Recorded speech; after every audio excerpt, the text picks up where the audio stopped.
Чемпион республики по боксу, боевому самбо и смешанным боевым единоборствам. И это только достижение здесь, в родной Коми. В послужном списке Андрея Селецова хватает и побед, и поражений. К ним ко всем он относится достаточно философски и отмечает, изначально даже и не думал связывать свою жизнь с ММА. Но вот уже 1,5 года, как он в профессиональном спорте.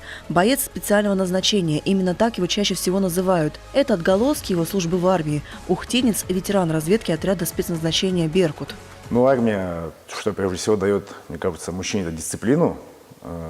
То есть я могу сказать по себе, если где-то был более такой расхлябанный, там что-то мог не сделать.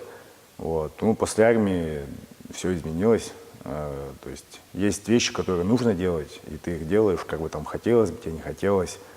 Ты становишься утром, допустим, и делаешь. Он честно перед камерой без капли стеснения признается, в армии, конечно, было тяжело. Андрей отправился служить уже после вуза в 23 года. И, разумеется, как уже взрослому, сформировавшемуся человеку, ему порой было не просто выполнять чьи-то приказы, но только на первых порах. После пришло понимание, это именно то, что нужно пройти любому мужчине, чтобы в первую очередь научить себя ответственности. А потому сейчас Селецов прямо говорит, служба оставила только положительные эмоции. При этом сам Андрей в детстве даже и не помышлял, что станет реальным бойцом. Да и в спорт его никто из родителей никогда не загонял. Ко всему пришел сам, в 5 классе, когда наравне с друзьями отправился в секцию бокса. Маленький был такой толстяк довольно полный был, вот. Поэтому мне было, что там напрягаться, потеть лишний раз неохота было.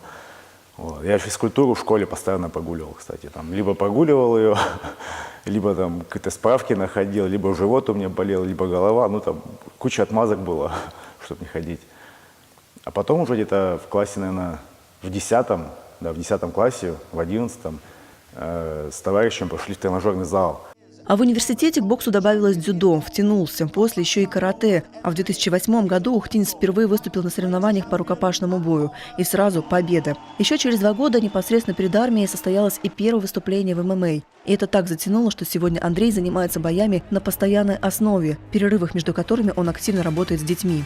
Признается честно, это занятие не из простых. Каждому ребенку нужен свой подход. Все они уже маленькие личности и требуют особого внимания. Он же наравне с другими тренерами старается привить юным бойцам в первую очередь общефизическую подготовку и четко придерживается правила «в здоровом теле здоровый дух», а все достижения – это просто приятный довесок к самому главному.